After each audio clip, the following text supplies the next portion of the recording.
Good evening everyone. आज हम लोग नेक्स्ट टॉपिक पे आ चुके हैं 12th क्लास के। और पिछले क्लास में हम लोगों ने कंडक्टर्स के बारे में पढ़ चुके थे। कंडक्टर्स क्या होते हैं, उनकी प्रॉपर्टीज के बारे में पढ़ चुके थे। आज हम लोग कंडक्टर्स के आगे बढ़ेंगे, जिसको बोलेंगे इंसुलेटर्स। इंसुलेटर्स क्या होते हैं, उनकी प्रॉपर्टीज क्या होती हैं, डाइलेक्ट्रिक्स किसे कहते हैं, पोलर डाइलेक्ट्रिक्स किसे कहते हैं, नॉन पोलर डाइलेक्ट्रिक्स किसे कहते हैं, पोलराइजेशन किसे कहते हैं, ये सारे टॉपिक्स पर हम लोग आज बात करने जा रहे हैं। काफ़ी इंटरेस्टिंग टॉपिक है और काफ़ी कॉन्सेप्चुअल टॉपिक है, इसको हमको अच्छे से समझने की ज़रूरत है।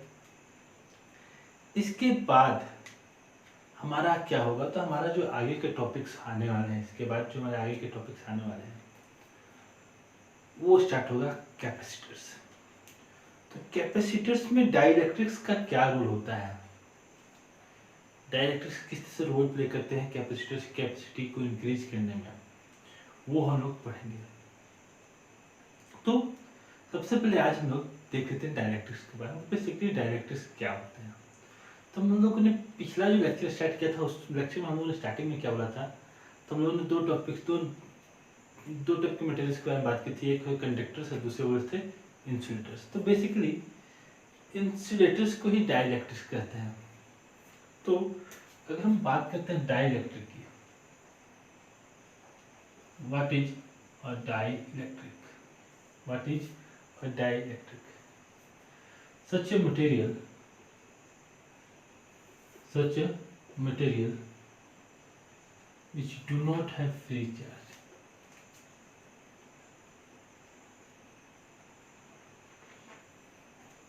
which do not have free charge is called a dielectric। उसको क्या बोलते हैं, तो एक डाइलेक्ट्रिक कहते हैं। और in general we can say insulator is a dielectric. एक इंसुलेटर को हम लोग क्या बोलेंगे कि डाइलेक्ट्रिक होता है। बट डाइलेक्ट्रिक्स की बात करते हैं तो डाइलेक्ट्रिक्स में फ्री चार्जेस नहीं होते। फ्री चार्जेस नहीं होते मतलब जो इलेक्ट्रॉन्स होते हैं हमारे पास वो मूवेबल नहीं होते, वो मूव नहीं कर पाते इजीली। अगर हम लोग डाइलेक्ट्रिक्स को और डिटेल में अगर हम उसको समझने की कोशिश करें तो कोई भी ऐसा मटेरियल नहीं होता जिसके अंदर चार्ज नहीं होता। चार्ज सबके अंदर होता है। मेनली क्या होता है, तो चार्ज एक particular value particular electric field तक नहीं मूव कर सकते। एक पर्टिकुलर इलेक्ट्रिक फील्ड के आगे जाकर मूव करेगा ही करेगा। पहले हम लोग को सीबीएसई क्लास सीबीएसई में हम लोग पढ़ना पड़ता था, एक टॉपिक होता था, बहुत ही अच्छा टॉपिक था, वैन डी ग्राफ।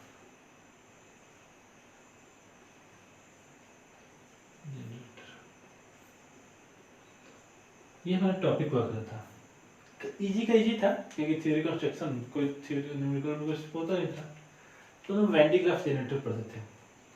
तो वैन डी ग्राफ जनरेटर क्या होता है, तो वैन डी ग्राफ जनरेटर किस टाइप के एक बोलते थे हाई पोटेंशियल डेवलप करने के लिए एक तो बोलते कि अरेंजमेंट होता था, काफ़ी बड़ा अरेंजमेंट होता था और काफ़ी हाई पोटेंशियल ये डेवलप कर सकता था।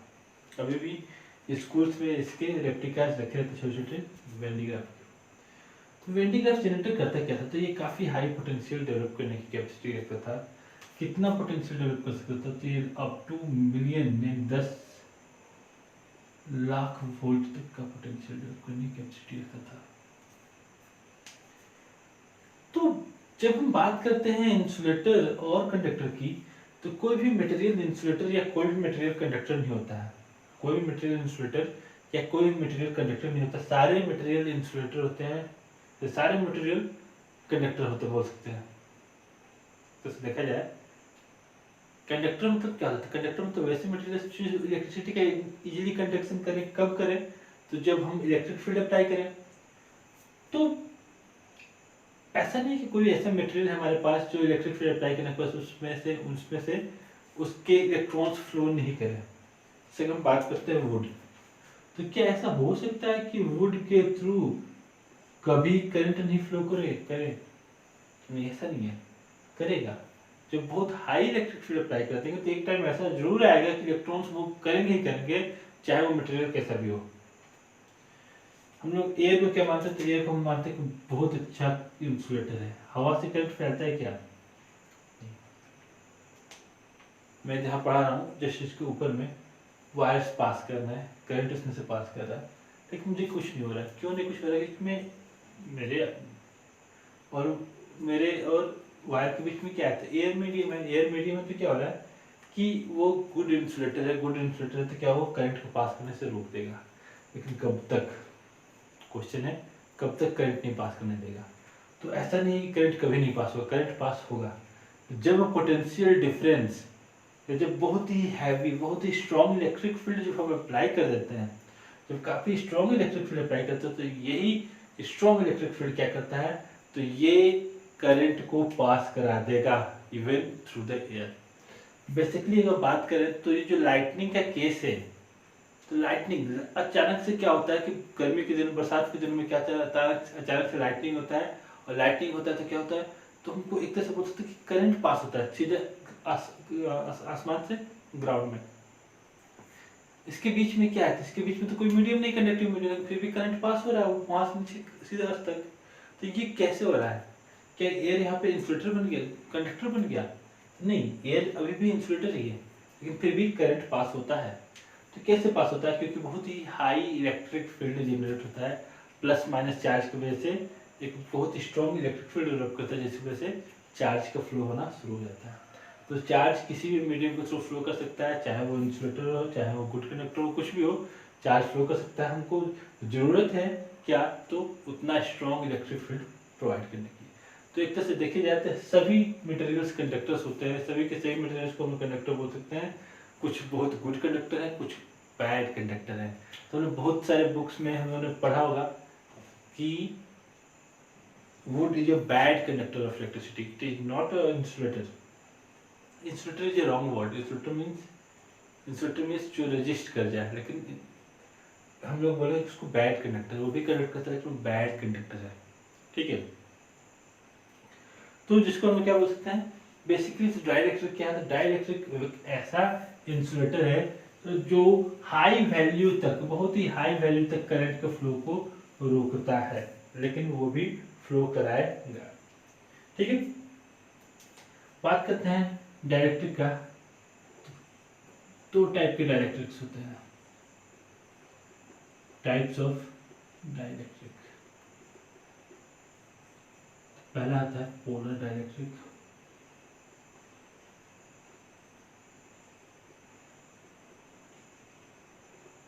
और दूसरा होता है non polar dielectric.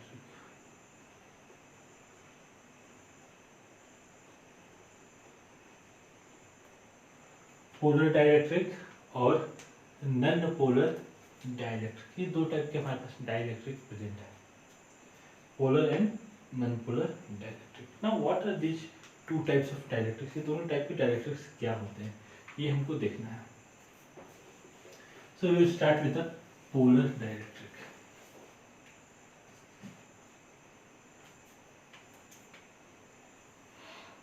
We will start with the polar dielectric. So these are the such substance in which individual molecules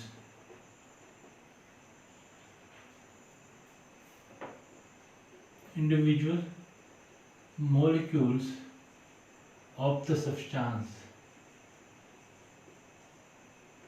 have net electric dipole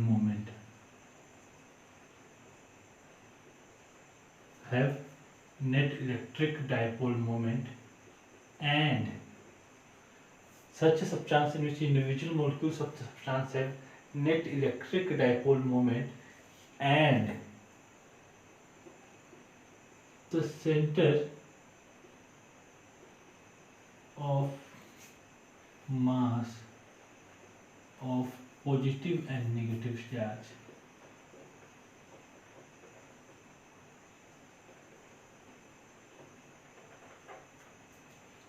Negative charge do not coincide.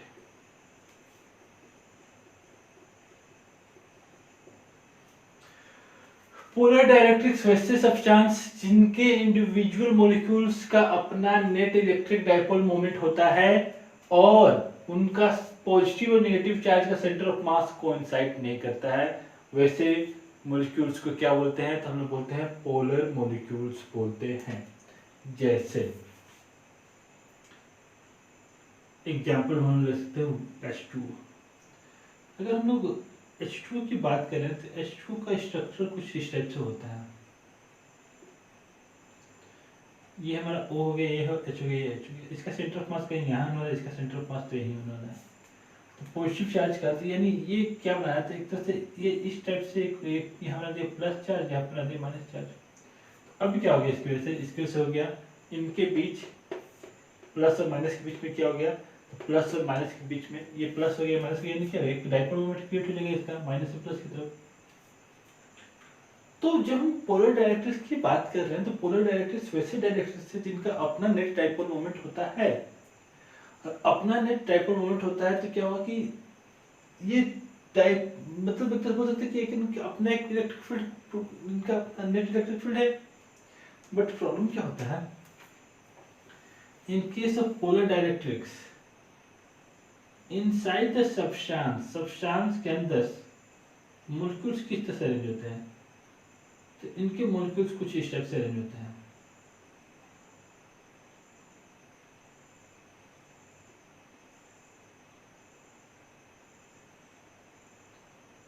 Plus minus plus minus plus, एक close loop form करते हैं। जितने भी molecules होते हैं इनका arrangement इस type से होता है कि एक पर्टिकुलर डायरेक्शन में नहीं होते हैं, पर्टिकुलर डायरेक्शन में नहीं होते हैं तो इनका नेट डाइपोल मोमेंट क्या होता है? नेट डाइपोल मोमेंट क्या होता है? तो नेट डाइपोल मोमेंट हो जाता है इनका इंडिविजुअल मॉलिक्यूल्स का डाइपोल मोमेंट है, इनका इंडिविजुअल मॉलिक्यूल्स का डाइपोल मोमेंट है, लेकिन ये जो मॉलिक्यूल्स होते हैं इस तरीके से क्लोज लूप फॉर्मेशन करते हैं कि because of the close loop formation of the substance, because of the close loop formation of the substance, ये जो सब्सटेंस होते हैं इनका नेट डाइपोल, सब्सटेंस का नेट डाइपोल मोमेंट जीरो है, इंडिविजुअल मॉलिक्यूल्स का net electric dipole moment zero नहीं है। ये ध्यान देने की जरूरत है। सब्सटेंस का नेट डाइपोल मोमेंट क्या है यहाँ पे? तो सब्सटेंस का नेट डाइपोल मोमेंट हमारे यहाँ पे जीरो होने वाला है, बट इंडिविजुअल मॉलिक्यूल्स का डाइपोल मोमेंट जीरो नहीं है, ये ध्यान देना। ठीक है, so that is the basic difference between, that is the basic property of polar dielectric substance, but that is when there is no external electric field,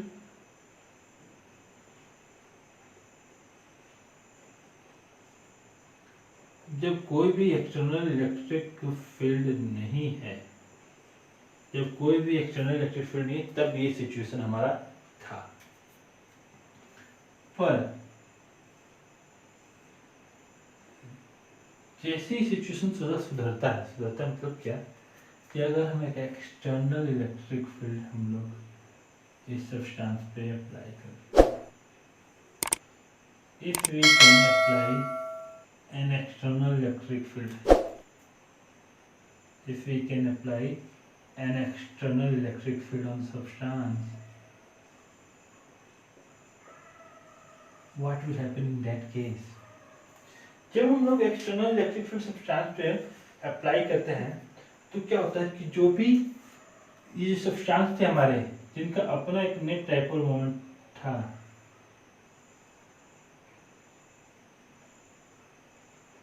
पहले तो कोई लूप फॉर्मेशन था, एक पर्टिकुलर कोई डायरेक्शन में नहीं थे, लेकिन जैसे ही हम लोग एक्सटर्नल इलेक्ट्रिक फील्ड अप्लाई करते हैं तो ये कुछ इस टाइप का फॉर्मेशन कर लेते हैं।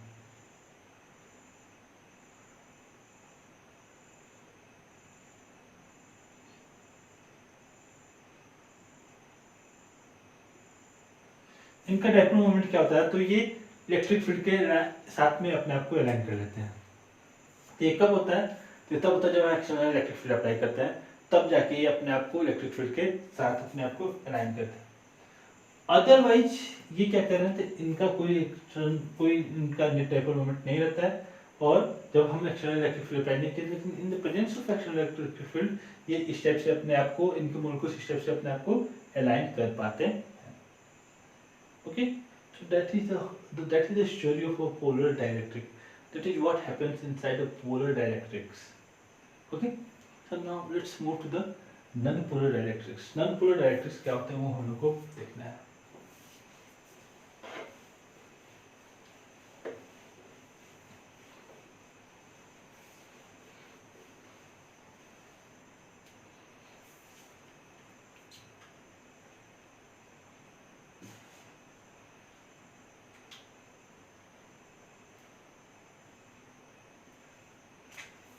Yeah, non-polar dielectric. So we can say it such a substance,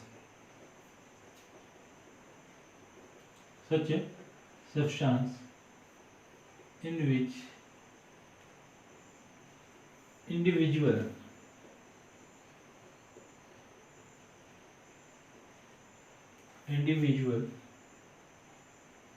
atoms of the substance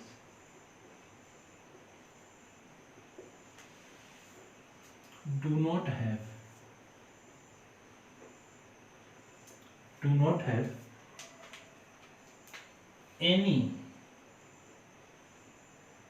dipole moment of its own.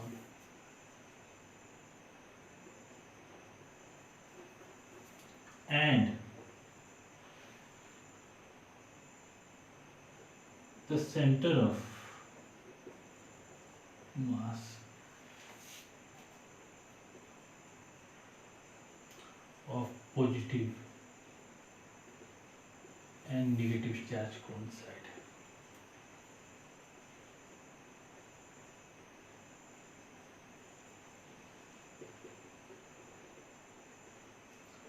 Are called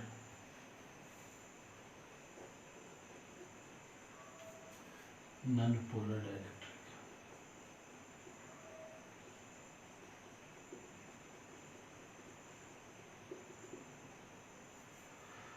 okay, तो यहाँ पे सिचुएशन क्या है? सिचुएशन थोड़ा सा चेंज है. सिचुएशन यहाँ पे क्या चेंज है कि वैसे सब्सटेंस जिनके इंडिविजुअल एटम्स का इंडिविजुअल मॉलिक्यूल्स का, एटम्स नहीं लिखते हैं, मॉलिक्यूल्स लिखते हैं, इंडिविजुअल मॉलिक्यूल्स का अपना कोई डाइपोल मोमेंट नहीं रहता है.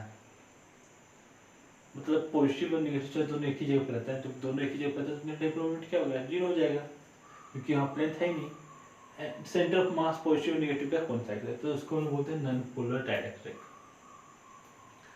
तो ऐसे मॉलिक्यूल्स कुछ स्टेप से रहते हैं. कैसे रहते हैं इनका सिचुएशन?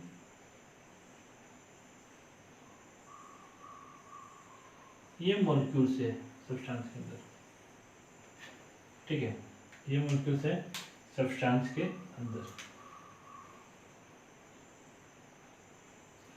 जब इलेक्ट्रिक फील्ड क्या है? जब इलेक्ट्रिक फील्ड जीरो है, when there is no electric field, then that is the situation inside the substance. But as soon as the electric field is applied within the substance, what happens inside the substance? substance के अंदर क्या हो रहा है? substance के अंदर क्या हो रहा है? तो ये जो molecules हैं, ये molecules अपने आप को तो ये इलेक्ट्रिक फील्ड के लाइन अलाइन करते ही हैं. But as soon as the external electric field is applied, इनके अंदर का जो चार्ज रहता है माइनस प्लस, ये अपने आप को इसके अराउंड अलाइन करने का सोचता है, कोशिश करता है. काफी स्लाइटली करता है, लेकिन करता है. So in the presence of external electric field, if there is an external electric field E naught, there will be another electric field developed inside. There will be another electric field developed inside the dielectric, and that electric field developed is known as EP. That is induced or produced, or let us say it is EI. तो external electric field के presence में अपने अंदर एक और electric field ये produce कर लेते हैं, और ये जो इलेक्ट्रिक फील्ड रहता है इसका डायरेक्शन अपने ओरिजिनल डायरेक्शन के क्या रहता है, तो जस्ट अपोजिट रहता है. So that is the situation for the non-polar dielectric. How the non-polar dielectric behaves in the presence of fractional electric field. Okay. So let's go to the next topic. The topic is reduced electric field.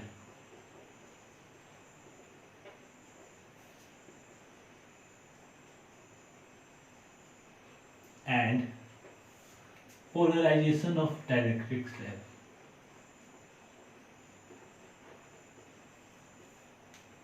Reduced electric field and polarization of dielectric slab. कैसे हम लोग electric field को use कर सकते हैं और dielectric slab का polarisation क्या होता है. तो हम लोग एक प्लेन शीट ऑफ चार्ज लेते हैं. Because of this should be surface charge, that is plus sigma and this is minus sigma, and within this let us place a dielectric slab. This is a dielectric slab.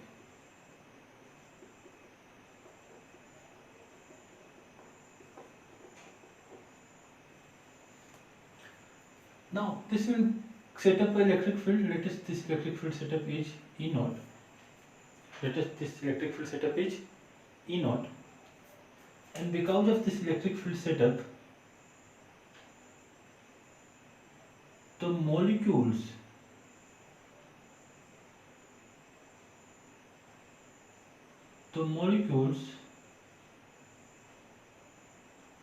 inside the dielectric will behave like this. ये इस type का एक setup कर लेंगे. Okay, so as soon as the electric field is applied outside,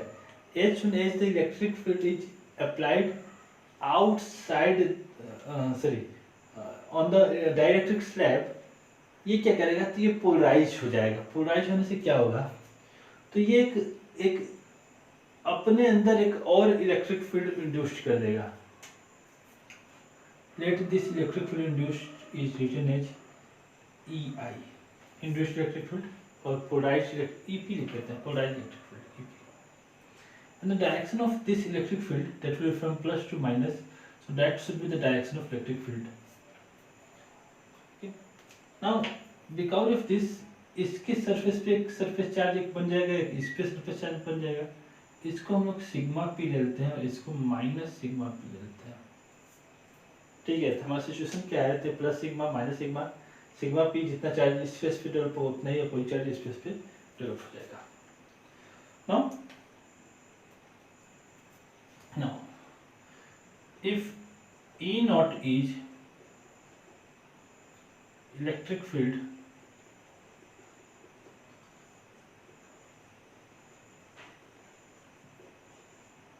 due to charge sheet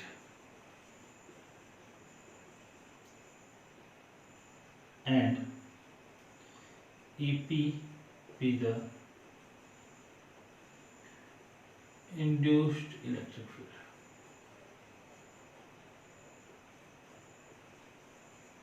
then net electric field. अब इसकी वजह से डाइलेक्ट्रिक के अंदर नेट इलेक्ट्रिक फील्ड क्या हो जाएगा, so can I say the net electric field E should be equal to E naught minus EP. E naught उधर EP इधर. What should be the value of E naught? What should be the value of E naught? E naught का value क्या होगा?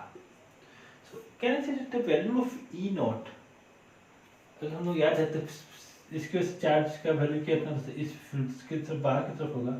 इस reason में हम बात करते थे, इसकी वजह से क्या रहेगा, बाहर की तरफ होगा, और बाहर की तरफ इसका वैल्यू क्या होता है, तो सिग्मा बाई 2 एप्सिलॉन नॉट.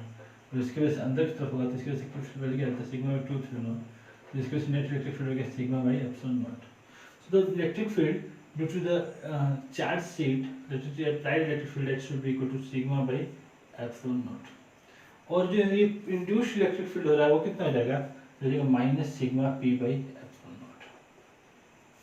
ये अपोजिट डायरेक्शन में होगा, that can be written as sigma minus sigma P upon epsilon naught. So what we can see that as soon as original, अगर हम डायरेक्ट्रिक को नहीं डालते हैं, ये तो हमारे पास प्लेट्स हैं, तो हमारे पास सीट्स हैं, इन सीट्स के बीच के अंदर का इलेक्ट्रिक फील्ड क्या था, इनके अंदर का इलेक्ट्रिक फील्ड था E naught, clear. But as soon as the dielectric is inserted between these two sheets the new electric field has been converted to sigma minus sigma P upon epsilon naught, यानी electric field क्या हो गया, reduce हो गया, electric field क्या हो गया, तो रिड्यूस हो गया। So we can say that the electric field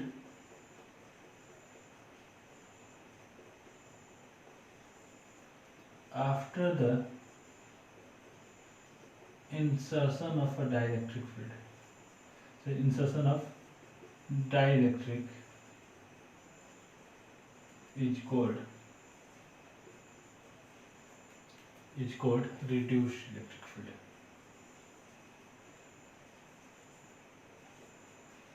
तो ये जो हमारा E आ रहा है, ये जो हमारा E आ रहा है, इसी E को क्या बोलेंगे हम लोग, रिड्यूस्ड इलेक्ट्रिक फील्ड। तो इलेक्ट्रिक फील्ड को अगर हमको रिड्यूस करना है तो इलेक्ट्रिक फील्ड को रिड्यूस कैसे कर सकते हैं, तो हम लोग एक डाइलेक्ट्रिक बीच में इंसर्ट कर देंगे, और जैसे ही हम लोग एक डाइलेक्ट्रिक इंसर्ट करते हैं तो अब क्या होगा कि उसका इलेक्ट्रिक फील्ड रिड्यूस हो जाता है, और इसी रिड्यूस्ड फील्ड को हम बोलते हैं रिड्यूस्ड इलेक्ट्रिक फील्ड। ठीक है, बहुत ही ये इंपॉर्टेंट चीज़ हैं, और क्वेश्चंस जनरली कैपेसिटर से आएंगे तो डाइलेक्ट्रिक कंफर्म है, डाइलेक्ट्रिक रहना ही रहना है, अदरवाइज गॉस लॉ, ये दोनों टॉपिक तो मतलब बहुत बहुत बहुत इम्पोर्टेंट है। तो अब एक और टॉपिक पर हम बढ़ते हैं, इस टॉपिक का नाम है dielectric constant.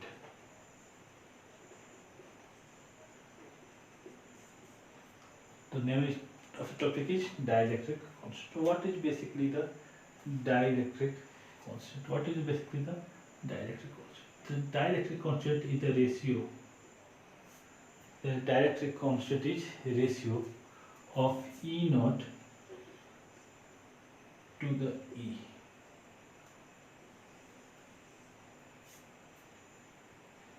So we can define it as, it is defined as the ratio of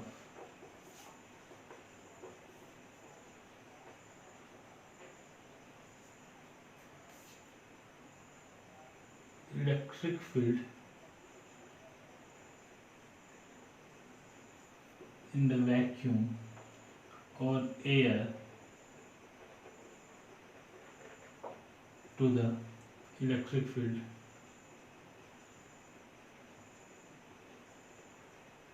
after the insertion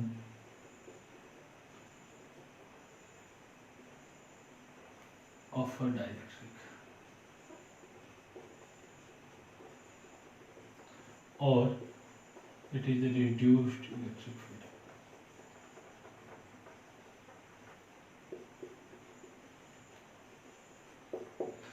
Basically, what is dielectric constant? Dielectric constant can be defined as the ratio of electric field in the vacuum or air to the electric field after the insertion of a dielectric. जब हम लोग बात करते हैं electric field vacuum में और electric field जब हम लोग एक डाइलेक्ट्रिक इंसर्ट कराते हैं उसके बीच का, तो इसके बीच ये जो रेशियो आता है, ये रेशियो क्या होता है, तो इस रेशियो को बोलते हैं dielectric constant which is denoted by K. Now if what we know that E naught is always going to be greater than E, that is, ये हमको पता है कि E naught जो है हमेशा E से ज़्यादा, क्योंकि रिड्यूस्ड इलेक्ट्रिक फील्ड की बात कर रहे हैं, यानी E naught is greater than E, that is for sure. And if we know that E naught is greater than E, so we can say that K is always greater than 1. जो dielectric constant का value होता है ये हमेशा क्या होता है, तो 1 से ज़्यादा होता है। that is for sure. Okay, so this is how we can find the dielectric constant. Dielectric constant मतलब जितना ज़्यादा k का वैल्यू होगा उतना ज़्यादा बेटर होता है in the case of capacitors. We will see how the dielectric constant plays a major role. How the dielectric constant play a major role in the case of capacitor. कैसे capacitor के case में काफ़ी important role play करता है कौन, तो dielectric. Okay, so that we will see in the next class. In the next class what we are going to study. अगले class में हम लोग क्या पढ़ने जा रहे हैं, तो अगले क्लास में हम लोग पढ़ने जा रहे हैं capacitors. Capacitors are very very important topic. तो कैपेसिटर्स पढ़ेंगे, कैपेसिटर्स के बारे में पढ़ेंगे, टाइप्स ऑफ कैपेसिटर पढ़ेंगे, चार्जिंग पढ़ेंगे, कॉमन पोटेंशियल पढ़ेंगे, लॉस ऑफ एनर्जी पढ़ेंगे, एनर्जी स्टोर्ड पढ़ेंगे. बहुत सारी चीज़ें हम पढ़ने जा रहे हैं आगे के 3 से 4 क्लास में. तो अब हम लोग अपने नेक्स्ट क्लास में हम लोग मेन टॉपिक स्टार्ट करेंगे जिसका नाम रहेगा कैपेसिटर. तब तक हम लोग देखेंगे अगले क्लास के लिए. Okay, so wait for the next class and have a good night.